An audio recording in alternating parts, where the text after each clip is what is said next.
All right, it's 2:01, so let's go ahead and get this started. Good afternoon, everyone. I want to welcome you to the fourth session of our 5-part series for our webinar, Grow Your Exports. If you're signed up for our monthly newsletter, you will immediately recognize today's speaker, Colton Rook.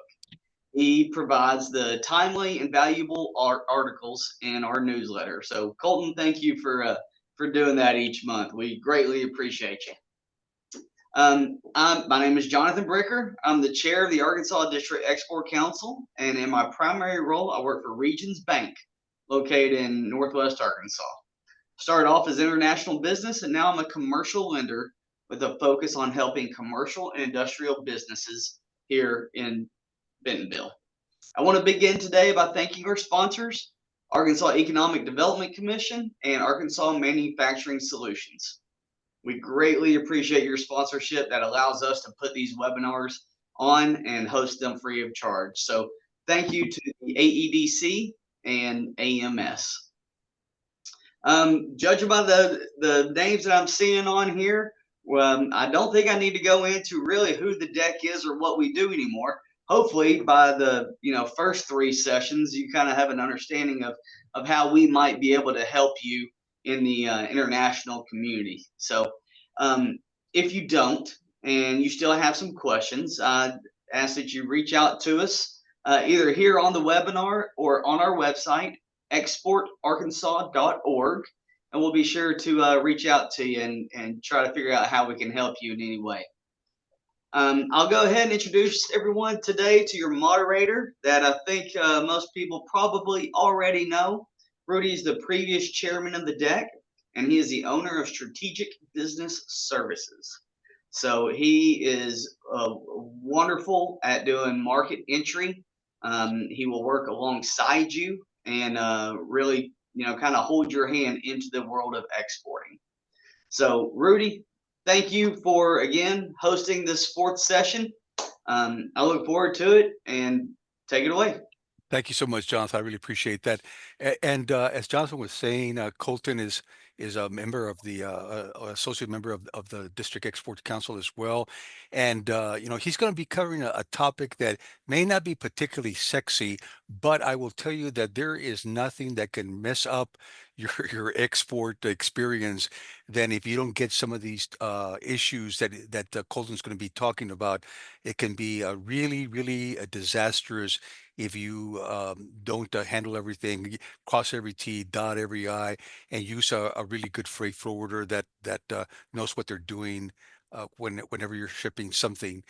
Colton, as it says there, is the business development manager for Via Alexander, which is a major line of people who handle the logistics. And he's originally from Arkansas. He's currently in the Memphis area, but he is an Arkansas boy, and he's been involved with international trade and logistics for many years and really knows his stuff, which is one of the reasons that he's a member of the deck and that we use him to cover this particular topic. And he's going to cover, like I said, several different aspects of the logistic considerations.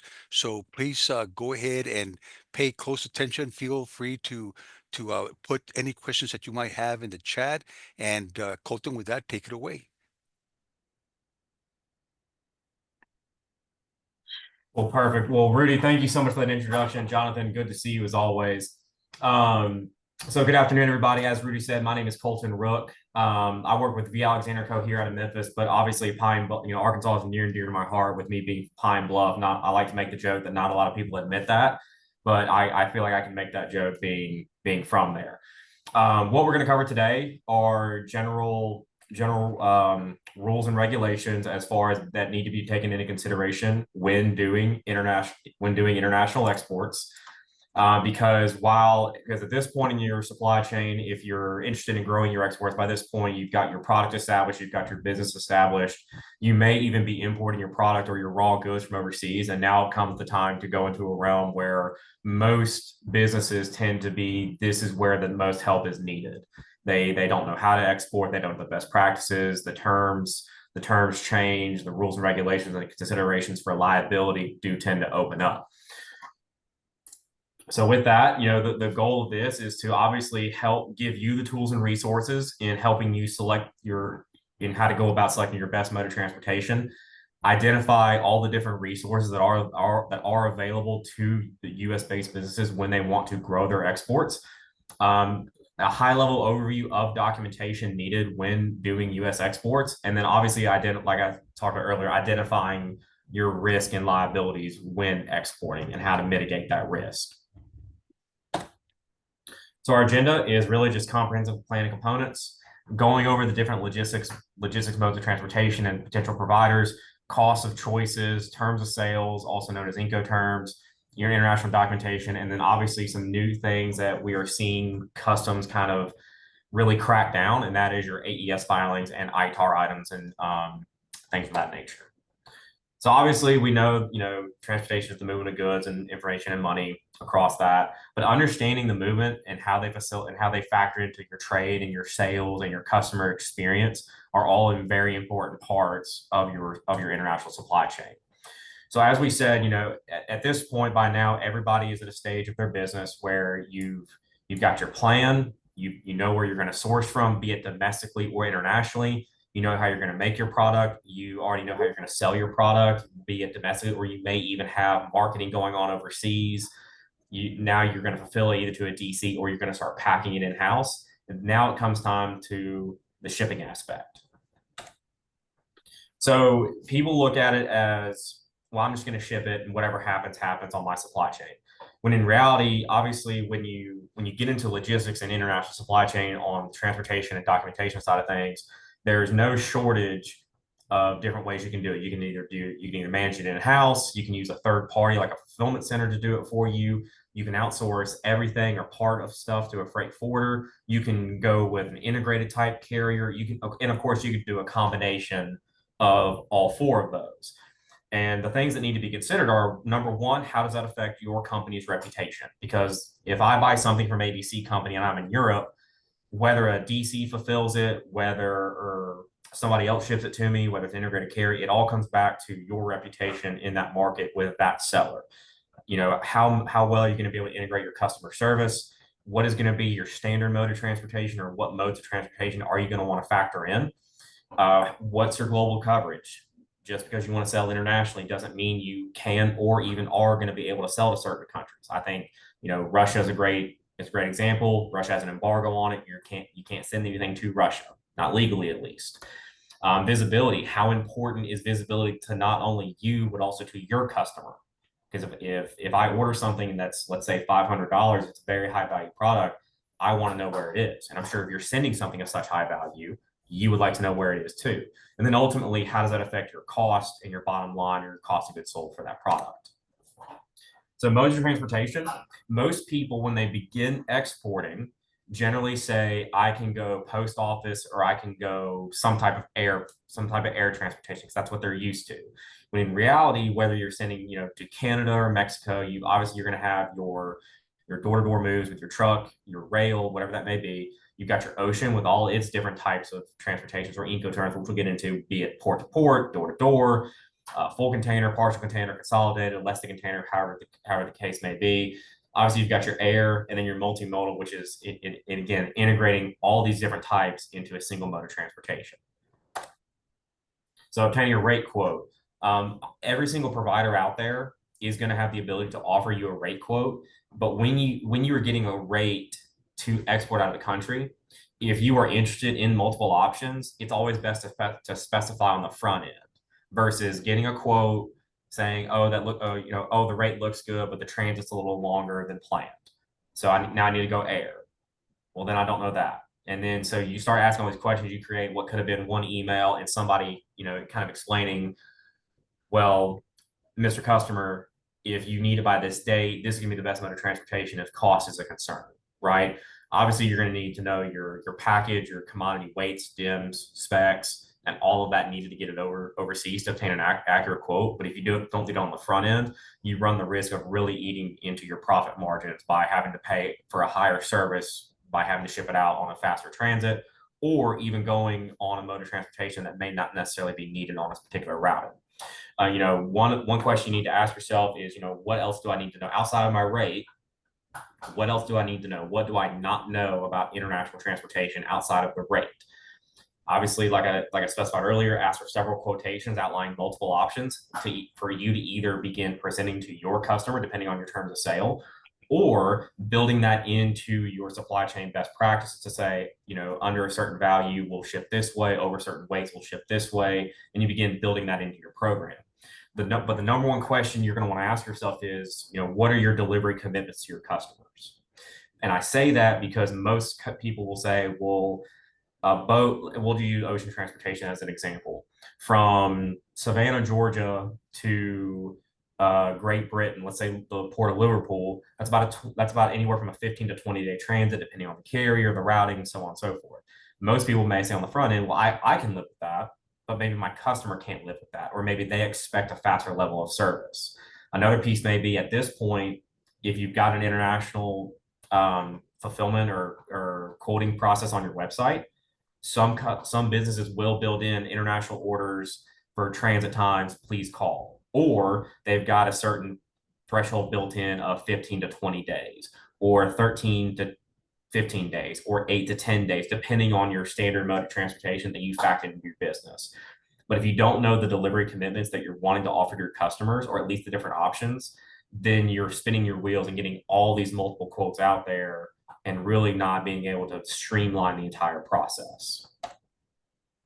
So when you're factoring in your cost of choice, always look for your different products. And when I say products in transportation, meaning the different types of transportation, how long can your product stand to be in transit? Meaning if you are selling a perishable item, I'll use peanuts, for example. If you're selling peanuts, can those peanuts stand to be on the water for 20 days? Do they have to go via faster transit? But if you're selling maybe a much more perishable item, let's say like a hot sauce, can that hot sauce not need to be refrigerated for 2 to 4 days? Depending on what it may be. You're also going to need to factor in seasonality. So if you've got a product that is affected by high humidity, extreme cold, extreme heat, if there's a hurricane in the area, you need to factor that into your transit aspect and what that could do to your bottom line in either rerouting the cargo or choosing a different mode of transportation. And then your product integrity. As you're packing the product, what is your risk of damage, loss, theft with different modes of transportation? Obviously, with air, you're going to have less likelihood of theft, potentially more damage. I'm just using this as an example. Whereas ocean, you may have more risk of theft. You may have more risk of water damage depending on the quality of the container that you need. Your terms. This is really, really important. Different Incoterms are going to have different costs associated with the shipper versus the consignee. And we're going to get into that in more detail, so I'm not going to go too much into this. But one other thing to factor in, let's say if you are doing a DDP term, which means delivered duty paid, then the shipper or an Arkansas-based business is responsible for the clearing of goods and paying duties and tariffs in the consignee country.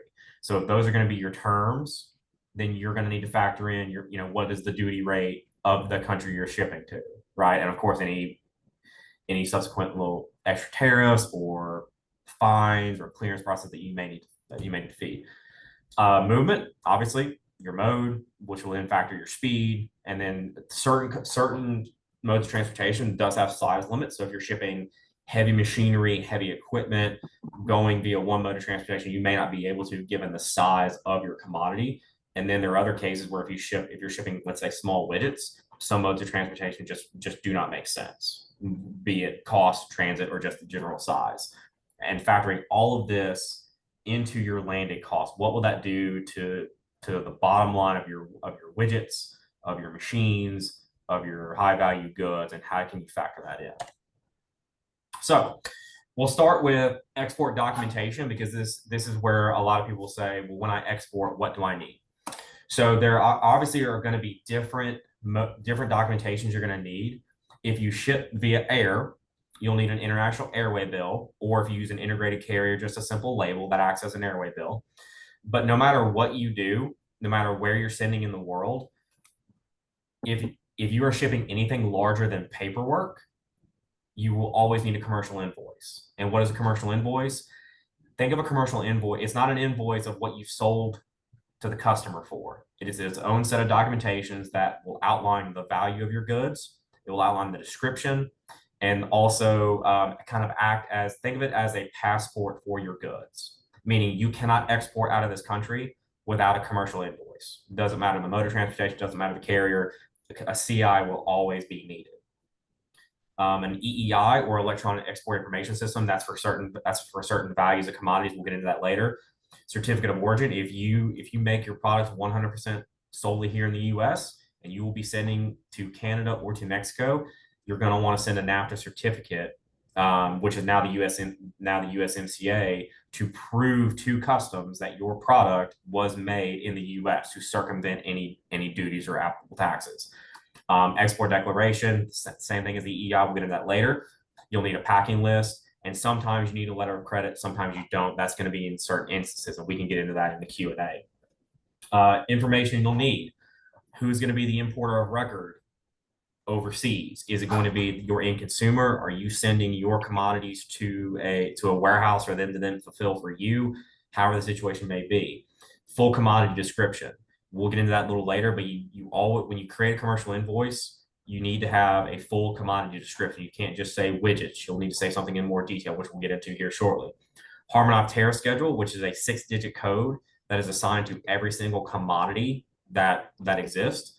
An HTS code, for short, will allow you to write your description, but then customs overseas to be able to look up and understand what is your commodity, what is it made of, and what is its intended end use. Terms of sale, this goes back to the INCOTERMS, and your payer of duties and taxes. Even though your INCOTERMS may be, again, DDP, your most commercial invoices are going to ask again, call it a system of checks and balances. The last thing you want is to agree for, let's say, DDP terms, delivered duty paid, where you're supposed to be paying the duties and taxes, and then your customer gets hit with a duty and tax bill, because that's just headache and surprise costs on the back end that needs to be corrected and can cause a bad customer experience. So export documentation this goes hand in hand with the description piece. So as you're creating your paperwork and as you're describing your product, the best rule of thumb is to look at it from the eyes of the customs agent overseas. I export wooden screws. I know my product in and out. I'm the founder. I'm the engineer that designed them. My buyer overseas knows what they are because they're buying them. The customs agent in Australia doesn't understand what I'm trying to sell or what I'm trying to send to my customer for them to sample to then maybe make a wholesale order. So an example of samples: if I'm a customs agent in Australia, I'm going to grab that cargo. I'm going to do an inspection, which will subsequently hold your cargo up. It could come with fines. It could come with inspection fees, or depending on what the customs agent deems, it could have your cargo returned, depending on if they request additional information. If you don't get to them in time, that's a whole other scenario we can get into later. These are all just great examples. So promotional items, that's very, very vague. That can mean any number of commodities being imported into a country. So if you're sending multiple items, so you like, again, golf balls, ballpoint pens, keychains, and it says for promotional use only, not for sale. So if you're going to send over promotional items or samples, it's always good to say for promotional use, for samples, not for sale. That'll have an implication on the duties and taxes down the line. If you have your parts, you can put part number TF123 as it is here, but it needs to be followed up with a description: USB computer cable. Part TF123 is not going to cut it for a customs agent overseas. That doesn't let them know what is this, what is the commodity. I've had plenty of scenarios where you have gift. It's crazy. I know we're coming up on the holiday season. People are sending gifts overseas. They're sending goods that they've sold, but then it's a gift for the client, or it's a gift for the consignee that they're going to give to their in-laws or their parents or their children. Gift that will get held. I can promise you right now that will held. That is very vague, and it almost looks like fraud. Because think about it, if I classify something as gift, I'm hoping it gets through. I don't have to pay duties and taxes. There's no question. There's going to be a lot of the less in detail your description and the more vague it is, the more likelihood you have of a commodity getting held which will ultimately release in a bad customer experience and potentially loss of sale. So commodity classification, the reason you classify obviously is to ensure that you are doing your due diligence to be compliant with a country and have full description of your commodities going into the country.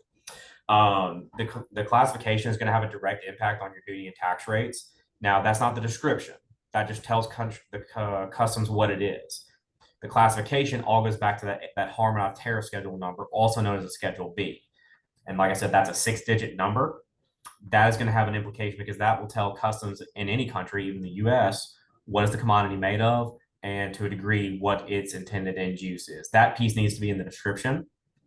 But if you are looking for a way to ensure you are being taxed properly, and you can know what your duty and tax rates will be in a country of destination, a harmonized tariff schedule will let you know. It's a 6-digit number. Any licensed customs broker can help you determine that. I like to stress to businesses, please do not try and figure these codes out on your own. There are hundreds of thousands, if not millions of codes out there, all that are in a way open to interpretation. So if you think you have 2 or 3 codes, always go to a licensed customs broker and get their opinion, because they are licensed in how to classify those commodities. Because if you choose the wrong commodity, or if you choose a code because it has the lowest duty and tax rate, it can have implications down the line, such as audits, such as potential case for fraud, depending on who's interpreting your case. You can choose your own, but I would definitely get with a licensed broker. Any licensed broker will look at 1 or 2 codes. They should not charge you. If you're looking to do a whole audit of several thousand SKUs, that's another store. But obviously those types of services are negotiable, be it with me, with my firm, or with any firm out there that's a licensed broker that moves cargo. And Colton, if I might add, you know, the way that the world is going right now, and especially with national security issues and whatnot, the government really has no sense of humor. You know, when you fudge on these things. I mean, you're trying to save you know, $200 or whatever, you know, whatever it is, and the grief that you're going to wind up having, and the fact that you're going to be on these people's radar for, you know, for an extended period of time, and the fact that they're going to come back over and over and ask you for documentation, man, it's just not worth it. You got to play this straight, but that also means that you need to know exactly what you're doing. So having somebody you know, on your side that can help you with that is really, really invaluable. Mm-hmm. Agreed, Rudy. This is one area you do not want to skip on time research or putting in the work to make sure this is classified properly, because there are some other topics we'll get into. So this all goes back to your EEI. Electronic export information filing is something that the U.S. government has in place, where a license needs to be filed for commodities that are being exported out of the country that are in value of $2,500 US or more.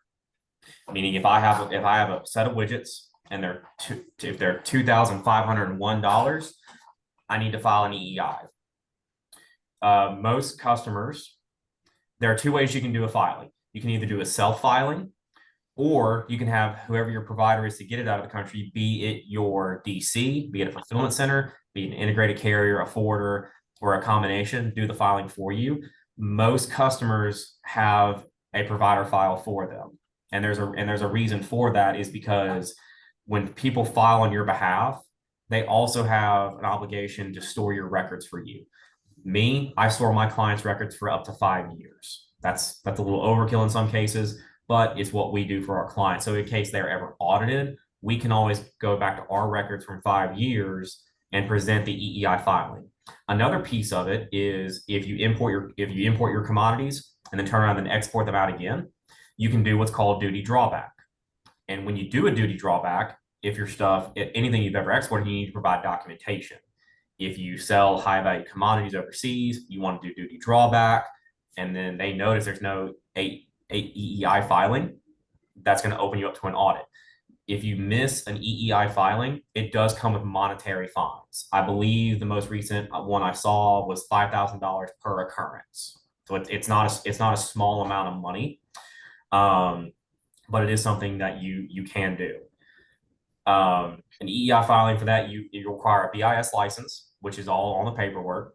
If your stuff is subject to ITAR regulations, meaning dual military use, you'll need to declare that. You'll require Department of State licensing, which is very easy to get. This can all be done on a per filing basis. This is all very easy, simple to do once you've done it several times. And then most people think that if you send a high value commodity to Puerto Rico or the Virgin or really a U.S. territory, you don't need an EEI. That is still technically in customs eyes an export, and an EEI will need to be filed.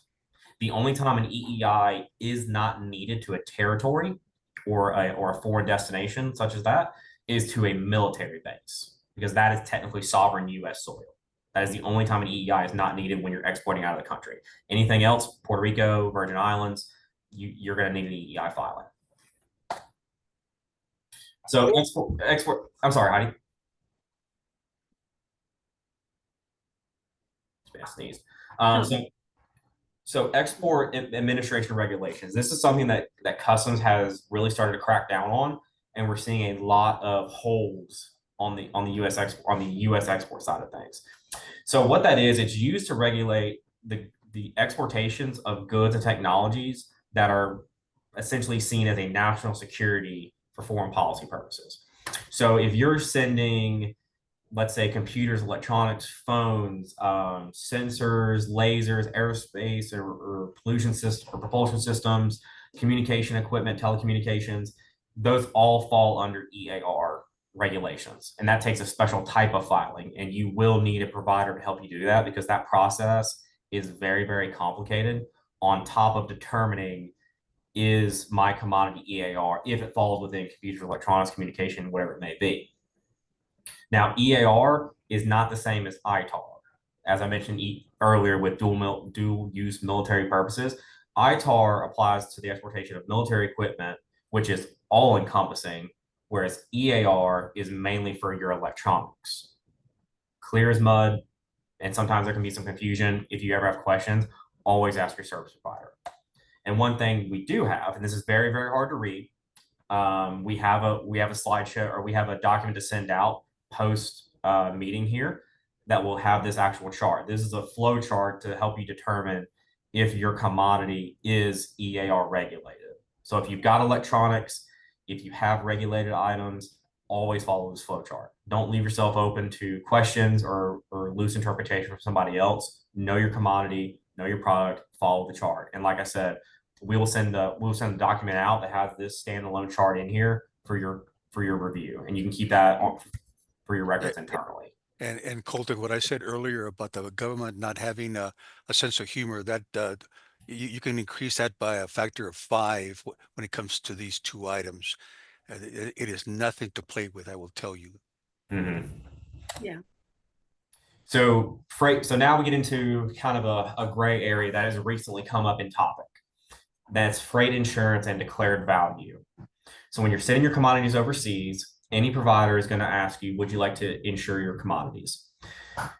For me, I'm sure we've all seen the news recently where, not recently, I'd say a few months ago, where the boat ran into the Baltimore Bridge. I'm sure we all saw it in the news. I hope nobody here had commodities on that boat. But when you are sending freight overseas, especially if it's a high value commodity, if you do not have insurance on your cargo and a damage occurs, or there's loss, or whatever the situation may be, you are then limited by the carrier's limits of liability. I'll say that again. So if you have say a provider who is offering to write you insurance, and I'm just going to say it's 20 cents per $100 of value, because that's generally how it's structured, and you don't declare insurance, then let's say let's say you're sending something overseas and the cargo is damaged. You are now limited in what you can declare and recoup on your loss by that carrier's limits of liability. Nothing that your provider can do.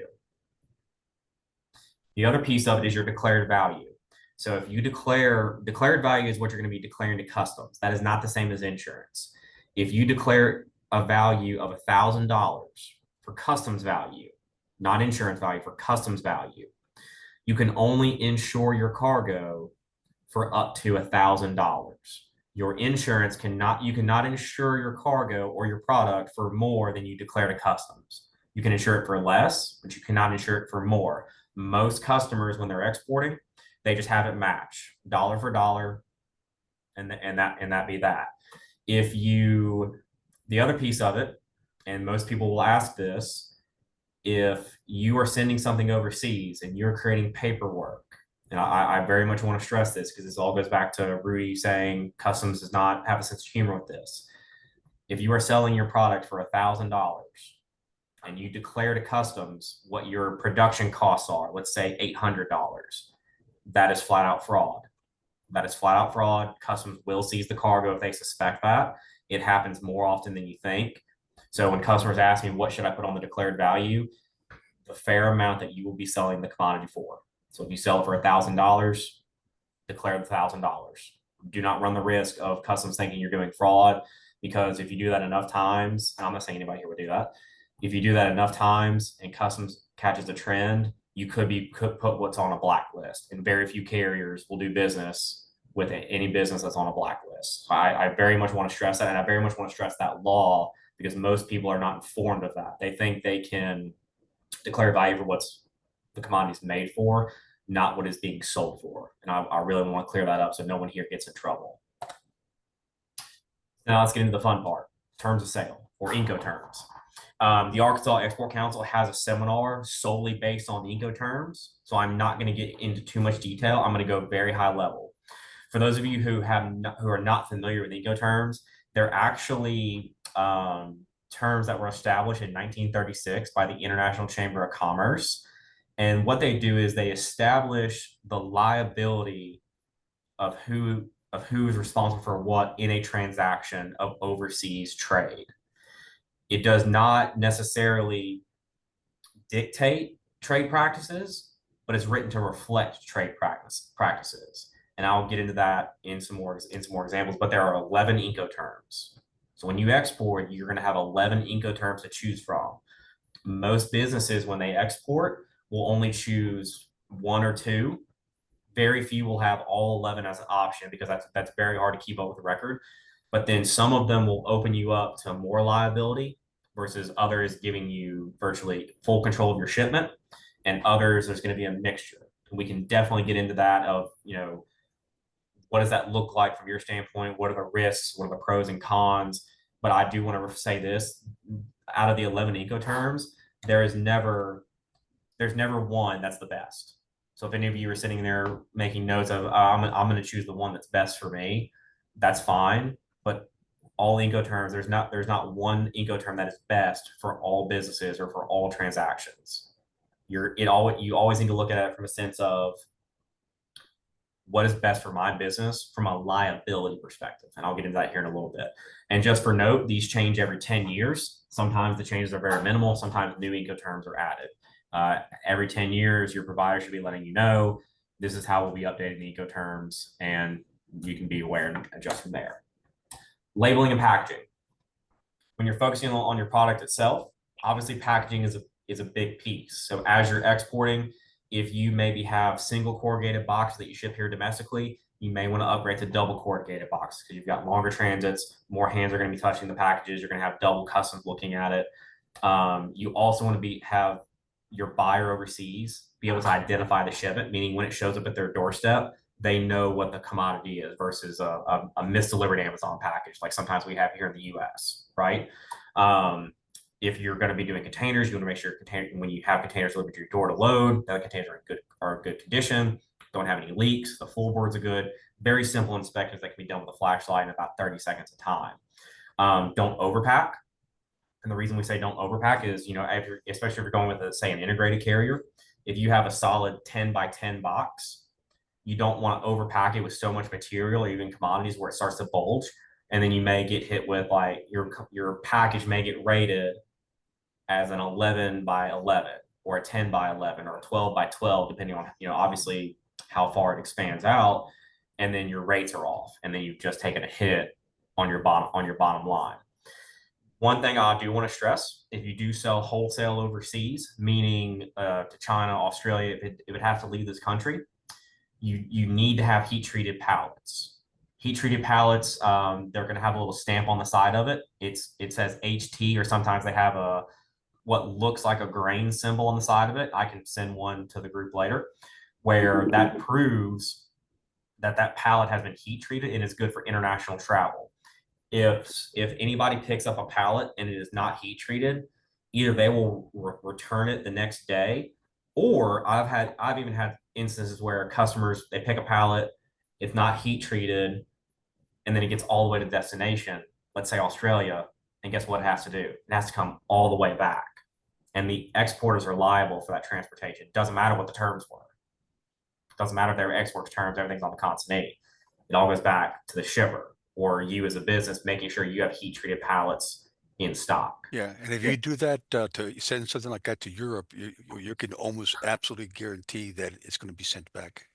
Mm-hmm. One thing for security purposes, we know security is a big thing, especially when sending internationally. If you have high value commodities, if you can avoid product brands or names or anything on the outside of your brown box, it'd be wise to do so. Because if I'm in Charles de Gaulle and I see, I'm trying to think I'm not good with clothes. I'm trying to think of a luxury clothes brand my wife buys, Lululemon, let's say.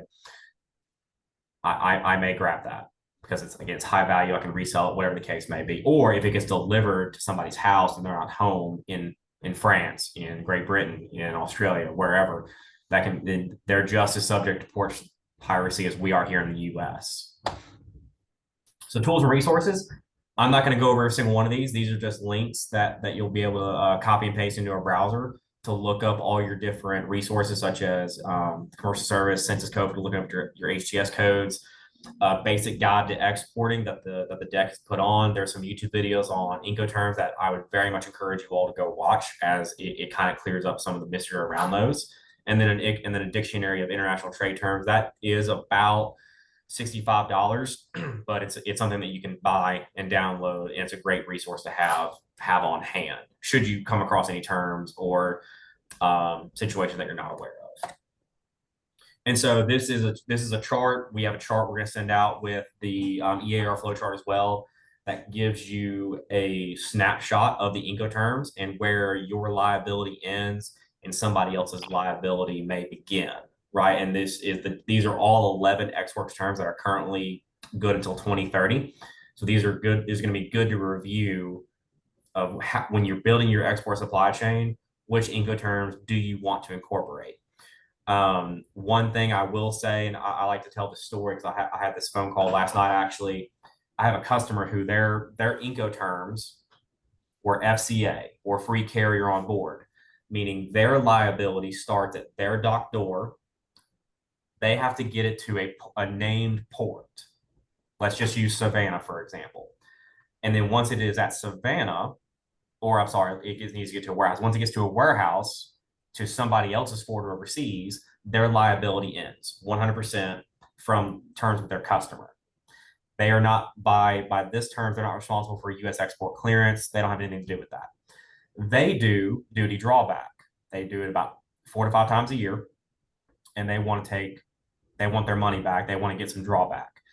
Well, come to find out, the forwarder who they were sending it to, who is the forwarder that was nominated by the consulate overseas, was falsifying some of the paperwork and not filing EEI. So they've now realized they've opened themselves up to liability, because even though they're not responsible for the export from an Incoterm perspective, U.S. Customs still sees them as the exporter of record. So not only now can they not do duty drawbacks, they've lost out on a monetary benefit. They now have a risk of, if they're ever audited, they have no protection. I don't mean that to scare anybody. I don't mean that to fearmonger, but understanding how much risk and liability you have will go a long way when choosing your Incoterms. And like I said, that's the joy of having 11 of them. You can choose whatever is best for your business at the time, or best for your customer based on the sale. So next steps, as you incorporate it, obviously by this time, once you're getting ready to ship, you should have an idea of your best modes of transportation you're going to incorporate. You've certainly identified your packaging needs, but ensuring you've got heat treated pallets, tougher material, tougher corrugated boxes, and obviously labeling free to ensure security. Identifying documents and HS codes that you would need to export. And then the last thing is learning country import rules. You don't need to be an expert in every single country you ship to. What I will say is if you've never shipped to a country before you begin the process of exporting, always ask. Always ask. Certain countries have certain regulations that will throw customers through a loop. A great example is Mexico.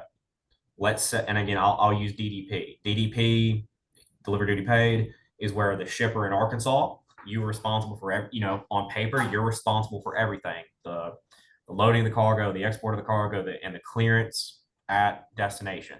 In Mexico, they have a federales law where every importer needs a Mexican-based broker.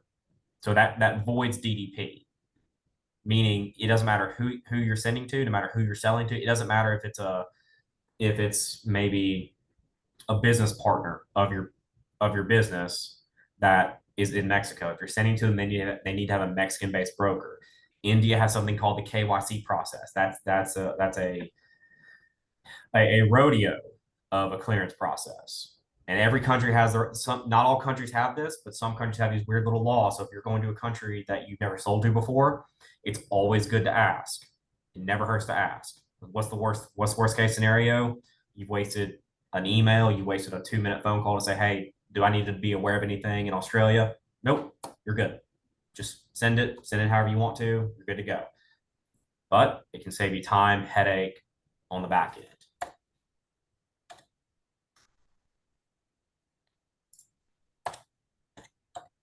And that is it. Now it really just goes into the Q&A. I think we're missing a slide, but here nor there, they were just general questions of what to ask. How do you find your HTS code? Who can I lean on for resources? Your HTS codes, they've got public websites. The U.S. government does. They're in the links page in this slide deck. But as I said before, if you have an HTS code and you found a couple, always lean on your service provider or a licensed U.S. broker to help you make sure that's the right one. The last thing you want is a misclassification.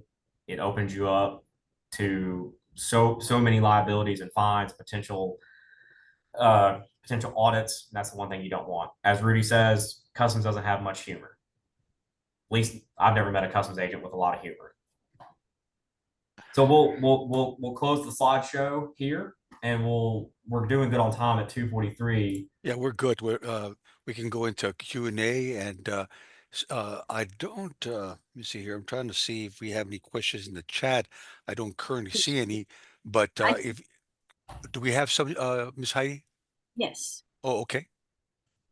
Why don't you go ahead and read them off? Sure. From Maria, would you recommend using census resources to assist with classification? No, ma'am, I really wouldn't. I'm not very familiar with the census resources for classification, meaning I've never had anybody that's used it. Generally, with my customers, if they want to do a self classification of their HTS codes, I generally send them to a government-backed website. There are some public websites that are free to customers. The government website is going to be the most in-depth one, but it all goes back to finding one or two codes, because the code is based on the description of the goods on that HTS code, and only you know your product, right? If you were to call me tomorrow, I don't know your product, but if I were to hear your description of how you describe your product, look at the HTS code that you have chosen, and then do a little research, I can give you my opinion of that sounds right, that doesn't sound right, but ultimately you'll be responsible. But if you don't lean on a U.S. broker, you have no backup with U.S. Customs that you've done your due diligence. Yeah. Does that help, Maria? And also do be aware that I mean, if you're selling, apples, it's not too tricky, right? But if you're selling something that maybe just has different facets to it, is more complicated, It could be if it's, especially if it's complicated and not really an ordinary thing, is to get something from the customs, the government customs folks, because they can actually give you a letter, an official reading, where that says, okay, so we've looked at every facet. It's, it's black and it's made out of leather, and it's a shoe, and it's, I mean, on and on and on. They'll look at every facet of the widget, whatever it happens to be, and they will say, we have determined that the code for that is, uh, 1, 1, 2, 3, 4, 5, 6, 7, 8. Mhm. They'll give you a reading with an official letter that you can use, and I mean, it's your get out of jail free card, man, because it came from the government.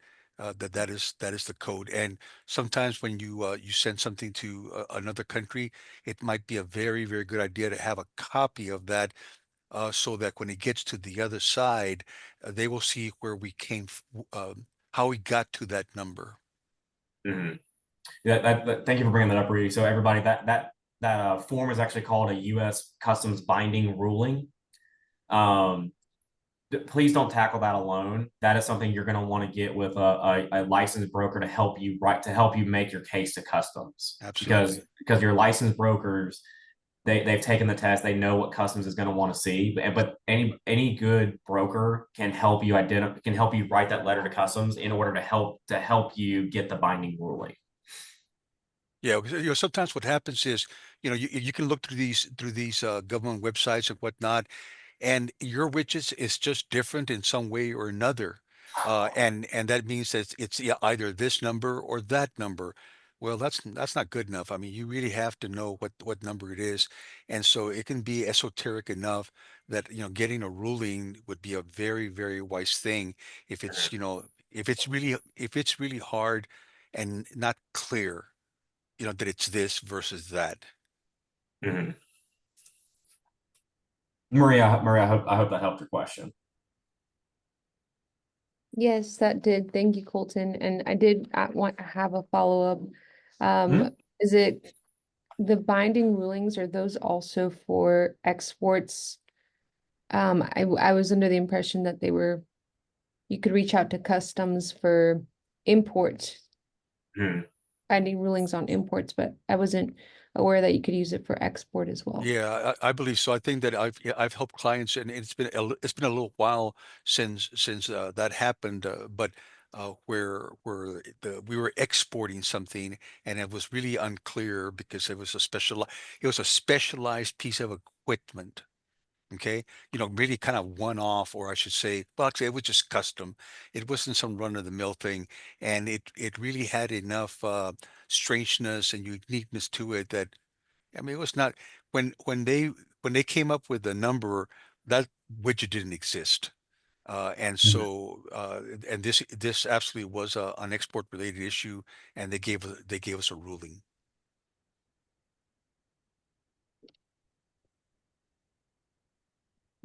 So in short, Maria, yes, because U.S. export does have its own customs clearance processes.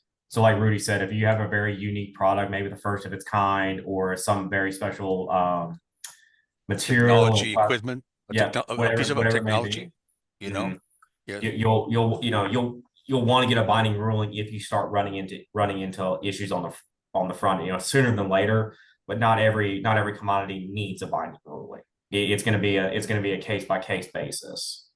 yeah. If I was certainly, if I was shipping some sort of technology, especially, technology hardware, um, that was unique in some way, I would definitely try to get a ruling on that. Mhm.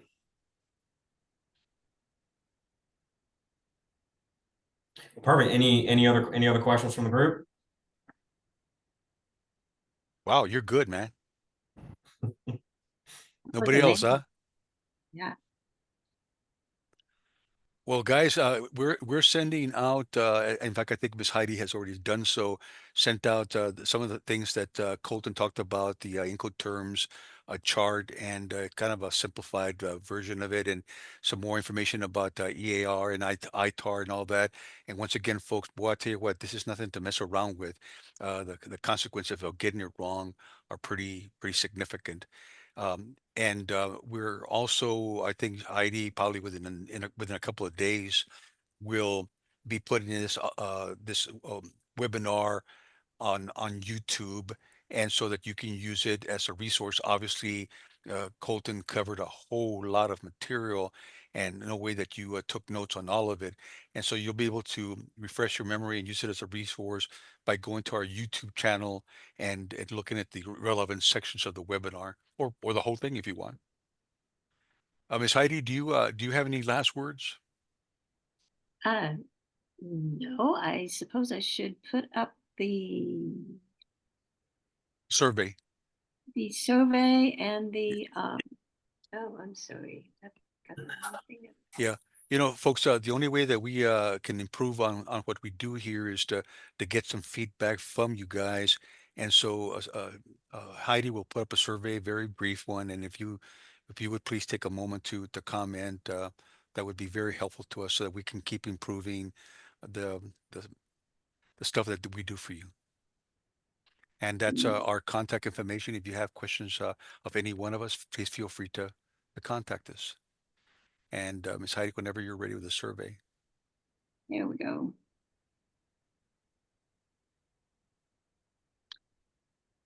Yeah, that was an amazing job, Colton. Getting through all that information. A lot of information, man. That was a A lot of lot. information. Well, it's fun. It's fun. This is all great stuff. The international lane for all of your businesses. It's a great resource that it's a great market. It's an untapped market. The Arkansas Export Council has plenty of great resources, and I hope you guys found this one and the general series of Grow Your Exports very, very beneficial to all of your businesses. And I can't wait to hopefully see your names on the next Forbes list on fastest growing companies in the U.S. It'll be good, great for the country, and even better, great for the state of Arkansas. Yeah. And which actually leads me to my next comment, and to remind you all that the next and last class as part of the Grow Your Export series is on legal and regulations and contracts pertaining to international business. Obviously, a very important topic as well. And so you will need to register for that class if you want to attend that one. And so just kind of be aware of that. Now, Heidi, just in case this is the first one that someone has attended, are we going to send out a link to that particular website, to that class? Oh, yes. Everyone who registered for today will get a link to register for next week. Great, very good. And yeah, and it's I'll Graham be Catlett. sending a link to all the recordings in the email also, so that you can go back and catch anything that you missed. Right. We keep all our recordings, and so you can go fairly far back to cover any number of topics having to do with not only exporting but also supply chain management. All right. Well, with that, I think that we will close unless anybody else has anything else. All right. Well, we will see you guys next week, hopefully. And in the meantime, if you have any questions, feel free to contact us. And you guys have a great weekend. Bye-bye. Thank y'all.